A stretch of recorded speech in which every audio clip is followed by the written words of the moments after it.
Lalu Nabi memesan 3 perkara. Nabi pesan pertama, jaga salat kalian.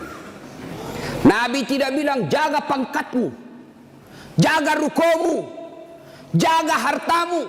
Tidak. Nabi mengingatkan, salatmu, jaga salat kalian. Bapak-bapak polisi, kalau bapak mau baik pekerjaan, jangan tinggalkan salat. Kecil itu bos jadi kapolsek, kecil. Nah datik nih puangi, jadi kok. Siapa yang sangka Pak Idam Aziz jadi Kapolri? Siapa yang sangka? Tidak pernah orang membayangkan, tidak pernah didengar-dengar namanya. Tiba-tiba jadi, kalau Allah mau. Kecil buat Allah jadikan kalian Kapolres, kecil. Kecil kalian kalau mau jadi kasat narkoba. Ini semua senang kasat narkoba. Kenapa? Tempat basah.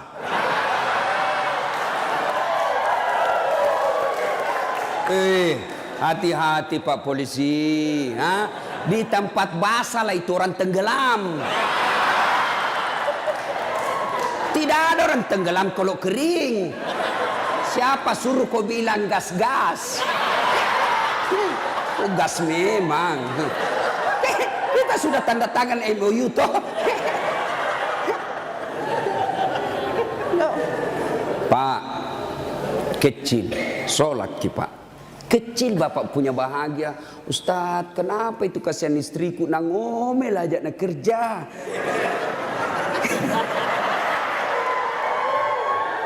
Ini juga ibu-ibu ini. Kalian istri-istri polisi, muliakan itu suami. Kita kira itu gampang jadi polisi, Bu. Saya saja bukan polisi, saya bayangkan itu susahnya jadi polisi. Masalahnya orang datang ke mana? Sentuh, kemana kamu? Kok nanti coba bayangkan. Kita mau baik-baik. Datang lagi sepupu tak menangis di depan tak. Nah telepon tong maki om tak. Iko tomik tuh, kau Tommy diharap. Kaulah satu-satunya keluarga di polisi. Apa kek kau bantukan itu kemanakanmu? Coba bayangkan. Nggak gampang itu. Kalau Ustadz apa godaannya?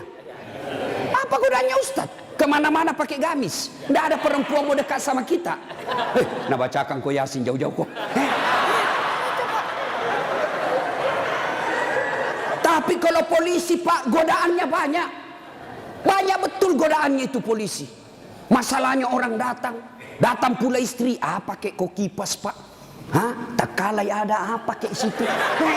Itu. Kalau kita Ustadz, siapa yang mau sogoki? Paling nasogoki telur sama soko. Apa mau nasogokkan ki? Tapi polisi subhanallah godaannya sangat besar, bebannya sangat besar. Maka disitulah dibutuhkan ibu. Pelihara suamimu. Jangan kau malah jadi tukang kompor.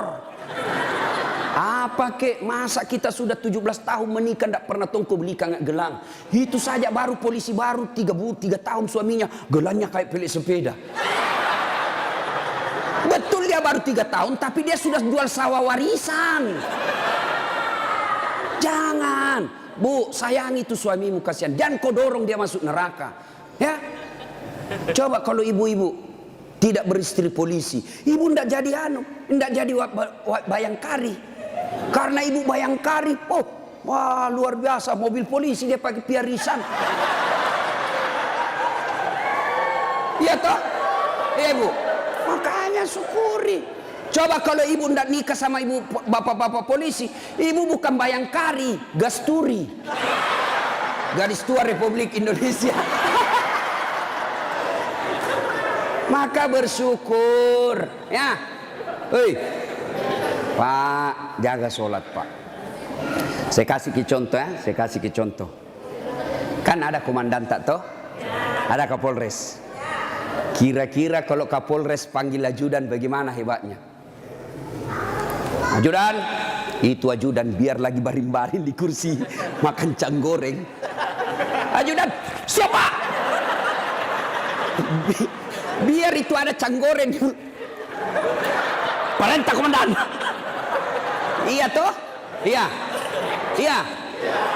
Mana ada ajudan berani dipanggil? Ajudan, tunggu dulu Pak. Bilang aku diinjak lehermu. Coba. Ayo. Begitu takutnya kita sama manusia. Padahal Kapolres paling lama 2 tahun. Mutasi lagi. Tapi begitu takutnya kita sama manusia. Tidak berani kita bilang tunggu. Lalu kenapa ketika azan berkumandang Allah memanggil kita, hayya 'alal falah. Hei Pak Polisi, sini kok, saya kasih kok kemenangan. Bapak tahu enggak itu artinya hayya 'alal falah? Itu artinya sini saya kasih kok kemenangan, sini saya kasih kok kejayaan. Allah panggil kok, sini kok saya kasih jadi Kapolsek kok, sini kok saya kasih kok jadi Kapolres, sini. Tapi apa jawaban kita? Tunggu, lagi meeting. Tuhannya suruh menunggu. Kapolres saja kau tidak berani kasih menunggu. Ini Tuhanmu kau suruh menunggu. Pantas 20 tahun kau jadi polisi, tidak bisa kau lepas dari kredit.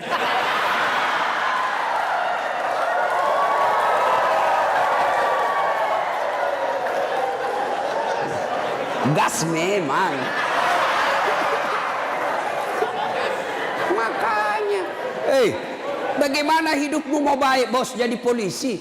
Kau udah bisa cari muka sama atasan. Siap komandan, siap salah komandan.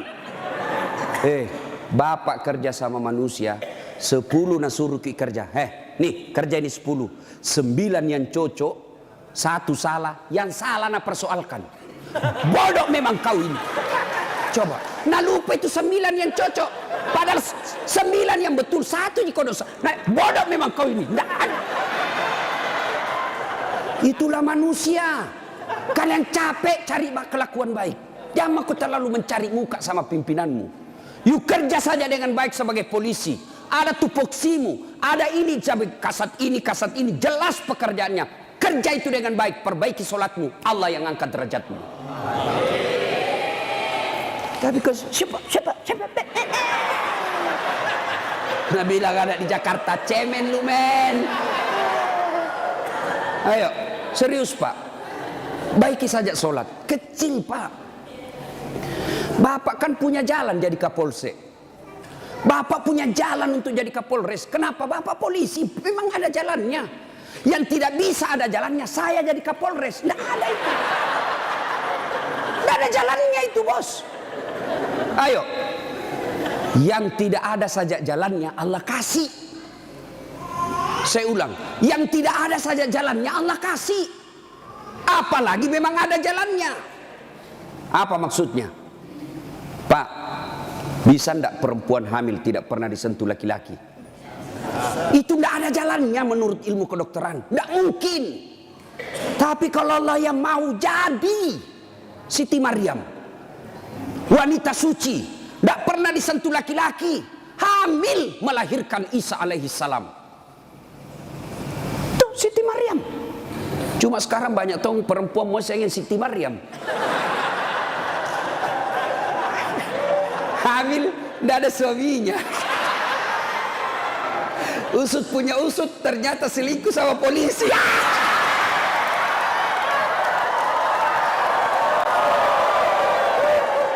Gas memang.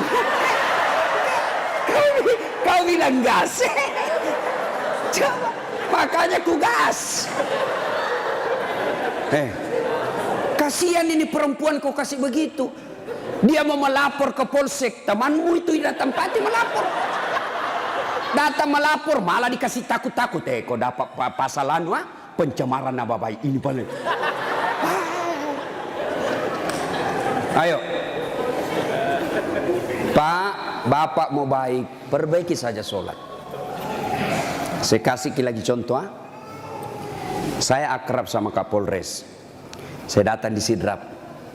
Pak Kapolres, adakah di Sidrap ini cari-cari telur? Mau pengantin? Siap Ustadz, gampang. Kapolres telepon ajudan. Ajudan, itu Ustadz Dasat ada di hotel. Kau jemput, pakai Alparnya Aji. Karena ada Alparnya tahu Pak Kapolres. Tapi punya teman. Nah, bawakan telur. Selesai masalahku soal telur. Kenapa? Saya akrab sama komandan. Sebaliknya ada orang dari Makassar, tidak pernah ketemu Kapolres, tidak pernah kenalan, tidak pernah didengar namanya.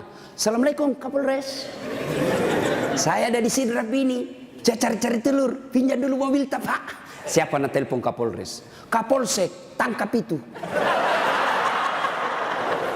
Hah? Tangkap dia. Tidak pernah kenal, penipu pasti itu, penipu, tangkap.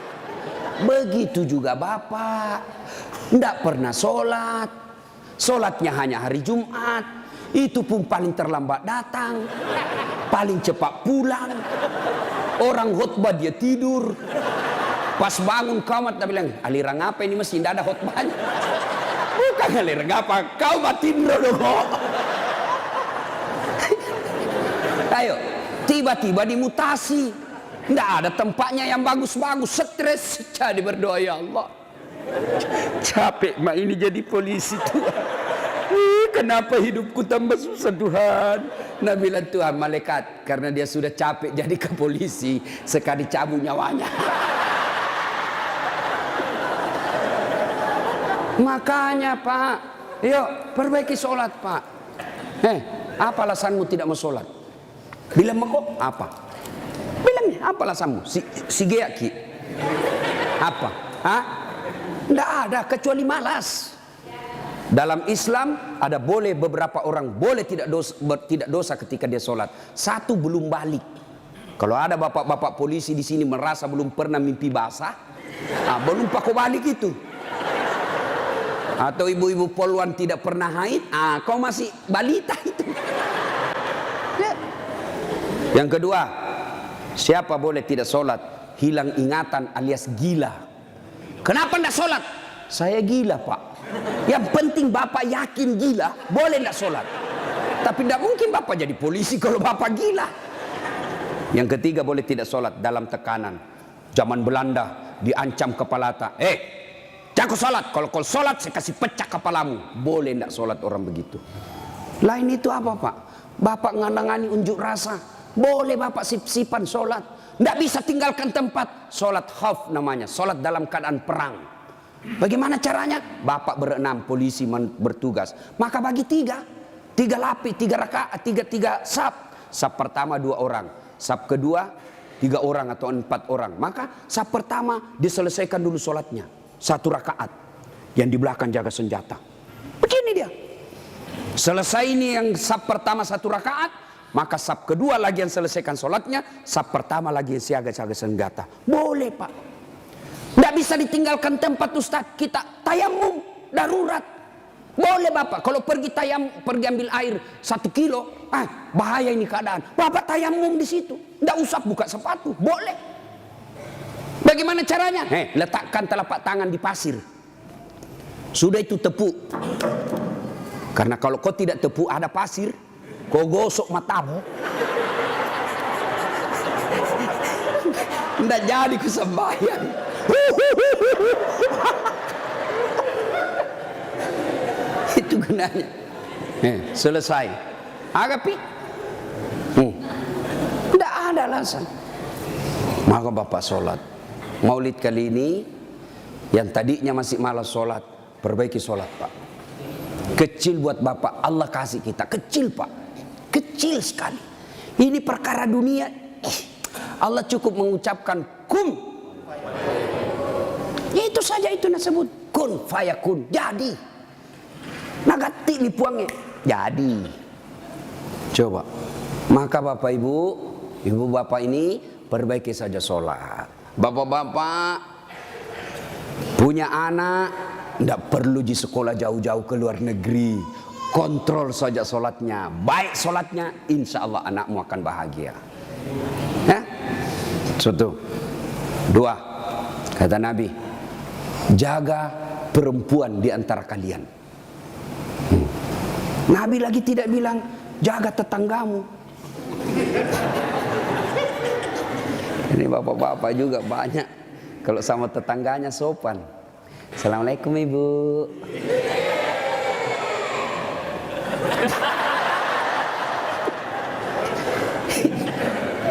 Ibu, kita ini sebenarnya laki-laki tergantung istri.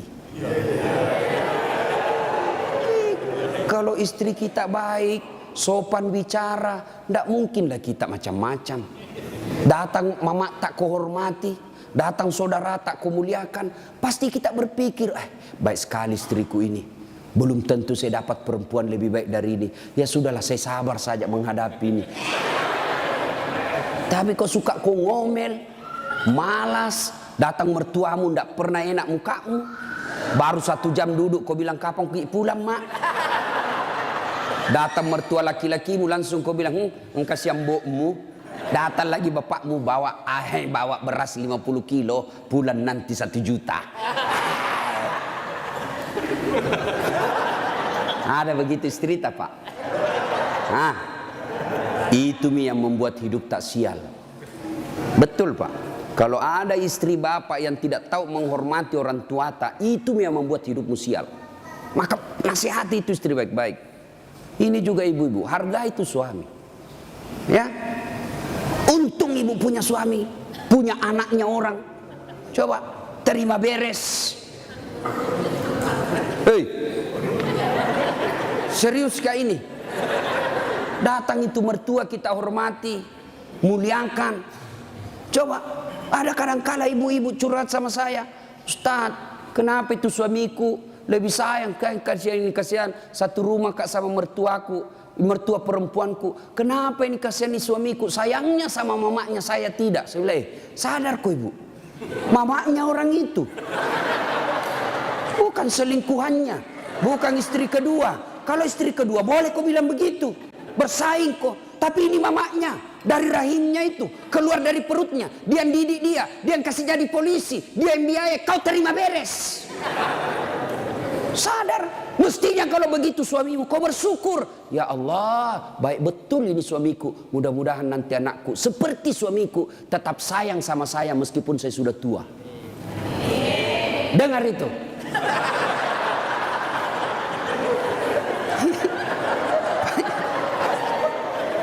Mentong kita ini pun, hei, coba lihat kasih yang ini polisi. Di jalan ngirup udara kotor. Jalan baik-baik dicurigai lagi. Polisi. Pada orang baik datang cari perampok. Coba di kantor kalian dimarah-marahi sa komandannya. Siap salah komandan, ditembak di pantatnya. Siap salah komandan, siap salah. Sampai lagi di rumah kau maki-maki lagi. Bodoh memang tahu kenapa kau tidak lawan. Apa mau dilawan? Nah dia Kapolres.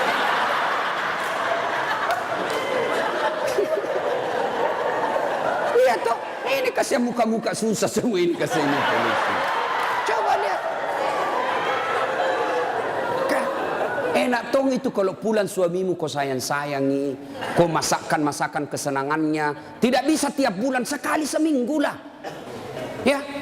Paling tidak ketika kau terima gajinya, kau telepon itu suamimu. Pak, jangkit makan di luar. Hari ini saya masak kesenangan tak untuk kita pak. Tanam maki, spesial hari ini. Salam sayang selalu dari istrimu di rumah.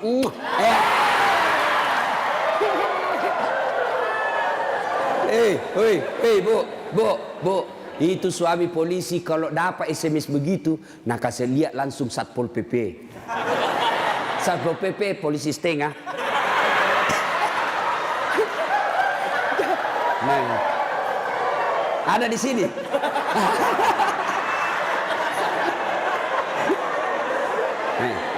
Apa nak bilang? Nak bilang itu polisi. Lihat kau ini istriku bos. Betul dia lebih tua dari saya. Betul dia tidak cantik. Dia orang kampung. Tapi kau lihat bos. Istriku ini. Pernah SMS begitu?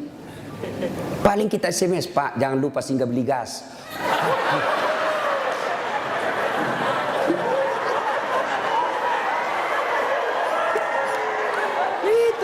Itulah susahnya jadi suami.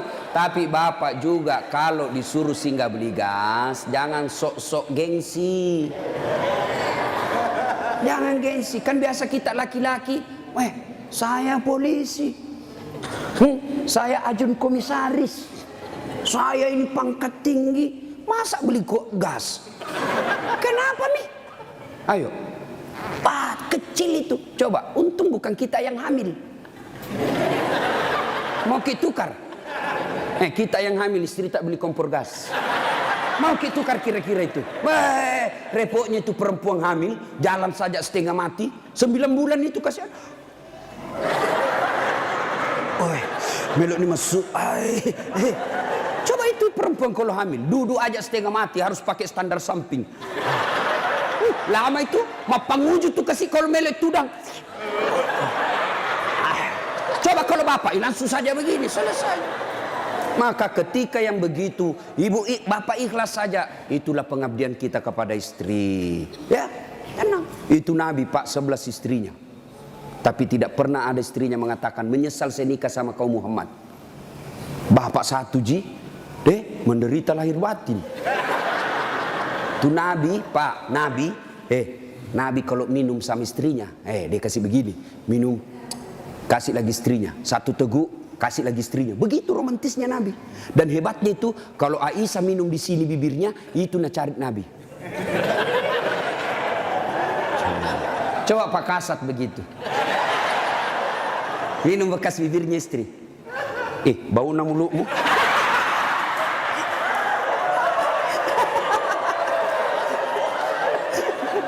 Salatullah Salamullah ala toha Rasulillah. Salatullah Salamullah ala Yasin.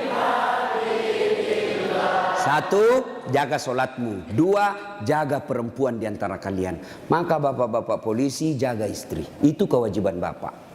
Kewajiban bapak. Biar bapak hitam jidat gara solat, Senin Kamis puasa, tahajud tiap hari, tadarus tiap maghrib. Tapi istri tidak pakai jilbab, istri tidak solat, istri tidak puasa Ramadan. Maka bapak dulu yang masuk neraka. Ku ampusakum wa akhlikum nar.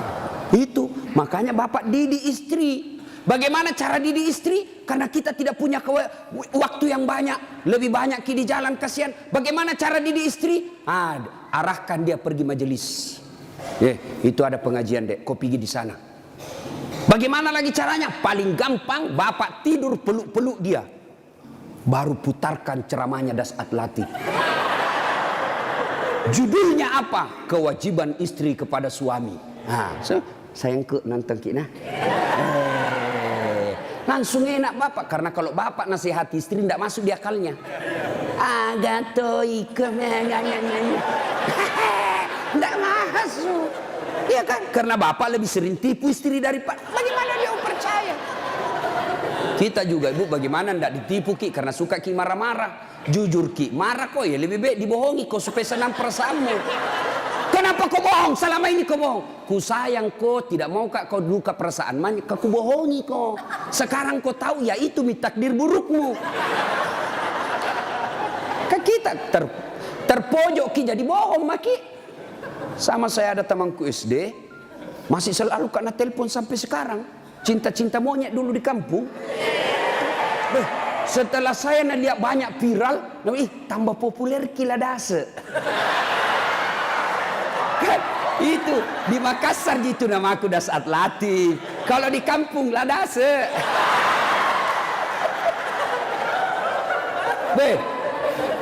Dia selalulah telepon saya.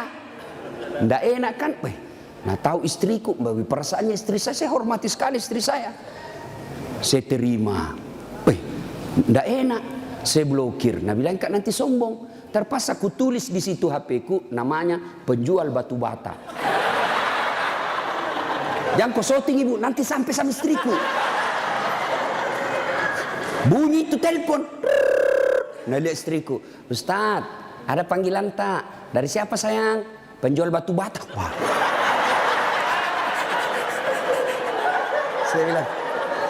Dia bilang, saya angkat. Oh jangan kau angkat, tagihan. Nggak cukup uangku itu. Istriku kalau bilang uang, nggak mau dia karena nanti uang belanjanya saya ambil. Jangan angkat. Jangan angkat Ustaz, jangan Maki, belum cukup uang. Selamat saya. Satu ketika saya pulang ceramah. Bikinlah saya teh. Kan saya bikin sendiri. Saya tahu, oh sudah. Saya minum, kenapa nak asin ini? Barat salah kasih kah ini? Saya pergi lihat toples, tulisannya gula. Isinya, garam. Saya tanya istriku, sayang, kenapa ini tulis ki gula na isina garam? Nabi bilang, hepon tak juga, lain kita tulis lagi sini.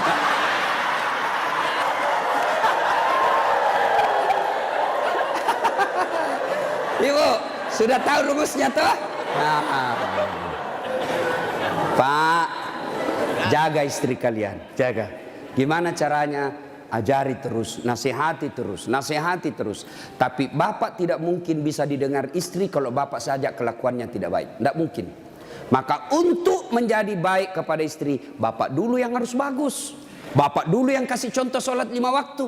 Kalau perlu bangun subuh-subuh sama-sama. Sayangku, yuk peluk dengan baik, cium pipi. Nah bilang apa aja dia mau dicium stas nangoro mak bau tong bebenya stas.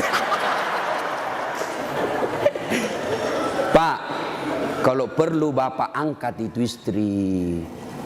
Salat subuh sayang, bareng-bareng, salat jamaah. Meskipun bapak pangkat paling rendah di Polres, tapi ibu bapak lakukan itu mulia di hadapan Allah. Angkat istri, ayo sayangku, salat bareng-bareng, berjamaah, bapak imam, istri makmum. Jangan baca yang susah-susah, yang pendek-pendek saja. Ya? Karena yang susah-susah nanti tidak mau sampai. Nak baca Al-Kafirun. Wala antum abiduna ma abun, wala ana abidum ma abattum, wala antum abid. Mulai curiga istrinya. Wala antum abidu, wala ana abidum. Pas selesai sholat, ibu juga kalau selesai sholat kasih semangat suami. Sabar ki pak, memang begitu kalau baru pertama orang sholat. Insya Allah ke depan tidak. Jangan malah dimaki-maki. Bodoh memang kau ini polisi dongo. Apa kau tahu kau bilang? Nah bilang suami tak jamin lagi sembahyang deh. Bu, pulang suami tak ibu. Kita tahu sudah mau masuk maghrib. Datang suami tak sudah sediakan sarungnya. Sediakan kopiahnya, sediakan bajunya untuk sholat, baju koko. Begitu datang, Deng, mandi ki, ini kita pakai sholat maghrib. Ayo kita pergi sama-sama di masjid. Nyaman ibu, suami istri jadi polisi, dapat gaji tiap bulan. Kalau begini kita lakukan, bahagia hidup tak. Meskipun kita tak putar-putar saja di sidrap. Enak pak. Ini istri suka ngomel, suami tukang tipu, kredit tidak pernah berhenti. Kapan enak hidupmu? Ayo, maka perbaiki ini, saling menjaga. Suami nasihati istri, istri ingatkan suami. Itu rumah tangga yang bahagia. Dan yang ketiga kata Nabi, ucapan yang beliau keluar dari bibirnya, ummati, ummati, ummati, umatku, umatku, umatku. Begitu sayangnya sama Nabi. Sayang Nabi sama kita. Nabi tidak mengucapkan Khadijah, Khadijah, Khadijah. Tidak. Nabi yang diucapkan ummati, umat kita. Apa di dunia saja? Tidak, sampai di akhirat pun Nabi seperti itu. Ketika hari kebangkitan tiba, Allah perintahkan kepada malaikat Jibril, Jibril, kau bangkitkan manusia paling mulia yang sangat aku sayangi, Muhammad sallallahu alaihi wasallam. Nabi Jibril setengah mati mencari, lalu Allah kasih keberkahan. Makamnya Nabi keluar asap. Didapat. Lalu bangkitlah Nabi. Ya seperti itu yang kita lihat di sirkus. Ada manusia yang tiba-tiba naik saja ke permukaan. Lalu Nabi duduk. Gosok mata. Jasadnya Nabi pak sampai detik ini tidak hancur. Seperti ketika beliau hidup. Kulitnya tidak rusak. Pernah kan beberapa kali itu kan kuburnya Nabi jasadnya Nabi dicuri. Kan beberapa kali itu 9 kali. Dan jasadnya pun sudah ratusan tahun meninggal. Masih sama. Nah, bangun Nabi, gosok matanya. Lalu Nabi buka, nampak Jibril di depannya. Lalu Nabi berkata, Jibril, hari apa ini? Ya Muhammad, inilah hari kebangkitan yang pernah Allah janjikan kepadamu. Kira-kira kalau bapak bangkit seperti itu, bapak cari siapa? Mana kasihan anakku?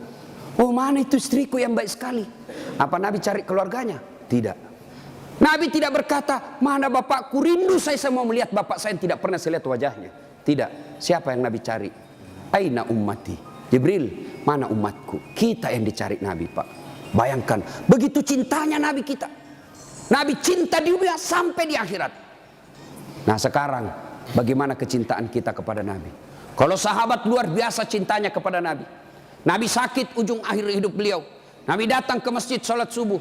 Selesai sholat subuh, Nabi lalu naik pidato. Saudara-saudara sekalian, kita sudah bertahun-tahun membela agama Allah, hidup bareng bersama. Tentu ada yang pernah saya sakiti, baik yang sengaja maupun yang saya tidak sengaja. Kalau ada yang pernah saya sakiti dan saya tidak tahu, tolong balas hari ini. Daripada nanti di akhirat kau membalas, sakitnya berlipat-lipat. Sekarang saya minta balas sebelum saya meninggal. Suasana hening. Abu Bakar paling duluan menangis. Tanda-tanda Nabi sebentar lagi meninggalkan kita ini. Suasana hening. Tiba-tiba dari belakang ada sahabat Nabi namanya Ukasya. Hitam tinggi besar berdiri. Ya Rasulullah, saya pernah Anda sakiti. Semua orang balik. Kurang ajarnya ini Ukasya. Kapan? Waktu itu perang ya Rasul. Saya berada di sampingmu. Rasulullah mengendarakan onta. Onta Rasulullah. Rasulullah menyambut ontanya. Saya di samping, bukan onta yang kena, tapi saya yang kena. Saya mau membalas ya Rasul. Semua kurang ajar. Nabi lagi sakit mau membalas. Umar berdiri. Ukasya, kalau gatal tanganmu ingin mencambuk, saya kau cambuk sampai mati. Jangan Rasulullah. Kata Nabi, Umar, saya paham maksud baikmu, tapi dosa tidak boleh diwakili. Dosanya Kapolres tidak bisa diwakili Kasat Lantas. Tidak boleh. Mentang-mentang kita komandan ambil dosaku tidak bisa. Sudah. Bangkit lagi Abu Bakar. Ukasya, sayalah sahabat Nabi paling dekat. Saya selalu bersama beliau. Kalau kau mau cambuk, saya kau cambuk. Sama kau sakiti Rasulullah. Nabi bilang, Abu Bakar, dosa tidak bisa diwakili. Kau duduk. Makin dekat Ukasya. Ditahan sama cucu beliau, Hasan Husain. Ukasya, pamanku. Amure, jangan kasihan kakekku. Lagi sakit. Saya kau cambuk kalau mau. Sama Rasulullah, saya kau cambuk. Nabi berkata, cucuku, saya paham maksud baikmu, tapi dosa tidak bila diwakilkan. Nak, duduk dekat Ukasya. Ya Rasulullah, waktu Anda cambuk saya tidak pakai baju. Supaya adil, buka bajumu. Semua orang tambah kurang ngajar ini Ukasya. Di depan Nabi satu-satunya pertama kali disuruh buka baju. Nabi buka bajunya. Begitu Nabi buka baju, subhanallah, terjadi keajaiban. Apa? Tercium bau harum. Bahkan ada sahabat Nabi, Nabi lagi tidur berkeringat. Dia ambil keringatnya Rasulullah satu tetes, dan itu dia bilang, saya tidak pernah mencium seharum baunya Rasulullah keringatnya. Coba, ada kira-kira di sini keringatnya harum? Ada. Kira-kira kalau saya buka baju di sini, bukan bau harum, bau sakulu. Itulah Rasulullah. Lalu apa kata Rasulullah? Ya, baik, saya buka. Kata Nabi, cepat kau Ukasya, jangan kau buat saya lama tidak pakai baju, nanti Allah menghukummu. Maju Ukasya, dia buang cambuknya. Lalu dia peluk badan Nabi, dia cium badan Nabi dadanya. Lalu sambil menangis, ya Rasulullah, maafkan saya. Apa maksudmu Ukasya? Tadi kau mencambuk saya, sekarang kau menangis memelukku. Kata Ukasya, ya Rasulullah, itu tadi cerita saya cuma karang.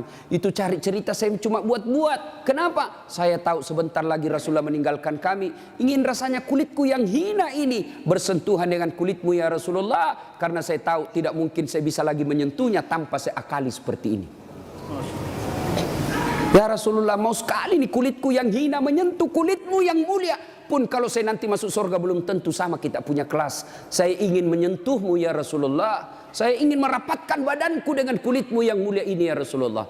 Nabi lalu meneteskan air mata dan berkata, saudara-saudara sekalian, kalau kalian mau tahu temanku di akhirat kelak, inilah karena cintanya kepada Rasulullah Muhammad sallallahu alaihi wasallam.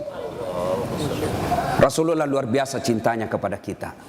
Lalu kalau Bapak cinta kepada Rasulullah, muliakan Rasulullah dengan cara apa? Pelihara warisannya. Apa warisan Nabi? Bukan istana. Apa warisan Nabi? Al-ulama'u warisatul anbiya. Muliakan ulama. Bapak-bapak polisi, gunakan kekuasaanmu untuk melindungi pewaris para nabi. Bukan pewaris pejabat. Lindungi pewaris para nabi. Supaya kalian nanti di akhirat ada yang bernyamamu, melindungimu ketika pada saat itu tidak ada lagi perlindungan. Rasulullah pewarisnya bukan gubernur. Rasulullah pewarisnya bukan presiden. Rasulullah pewarisnya bukan Kapolri, tapi pewarisnya Nabi adalah ulama. Muliakan ulama karena sama saja kalian memuliakan Rasulullah. Tidak usah kau muliakan Dasat Latif, tidak usah kau muliakan kiainya, tapi muliakan ilmu yang beria. Kalian tahu halal haram bukan dari Kapolres. Kalian tahu halal haram, rukun-rukun iman, rukun-rukun haji bukan dari Kapolri, bukan dari sekda, bukan dari bupati, tapi kalian mengetahuinya dari ilmu-ilmu para ulama. Ini saja tausiah kita, mudah-mudahan ada manfaat. Saya ingin berlama-lama, tapi saya harus ada di Makassar pukul 11 karena saya harus perjalanan lanjut ke Kolaka. Terima kasih Pak Kapolres. Saya doakan Bapak beserta istri sehat walafiat, diberikan kemampuan dan kesanggupan untuk menjaga wilayah hukum Sidrap dan sekitarnya. Bapak-bapak polisi, saya berdoa semoga Bapak sekalian selalu dititipkan iman dalam hati, sehingga Bapak betul-betul menjadi pengayom, pelindung, dan pelayan masyarakat. Insya Allah, luar biasa pekerjaan Bapak. Kalau Bapak melaksanakannya dengan baik, Bapak ini bertugas sebagai Umar bin Khattab, menegakkan hukum. Luar biasa. Kalau saya paling hanya bisa menganjurkan di mimbar, tapi kalau Bapak polisi mampu mengamalkan langsung. Saya jangan minum khamar, jangan narkoba. Nah, dengar anak muda, tapi kalau Bapak bilang jangan narkoba, langsung ditangkap masuk penjara. Bapak lebih hebat dalam dakwah daripada ustadz. Kalau ustadz di mimbar teriak-teriak, jangan minum khamar. Kita lihat peminum khamar, paling dibilang, dede, mabuk si Ronald muda. Tapi kalau Bapak polisi dapat langsung bisa disegit, borgol, bawa ke penjara. Nah, ibu bapak, saudara-saudara sekalian, mudah-mudahan ada manfaat. Lebih dan kurangnya mohon dimaafkan. Sebelum kita akhiri, mari kita berdoa kepada Allah Subhanahu wa taala.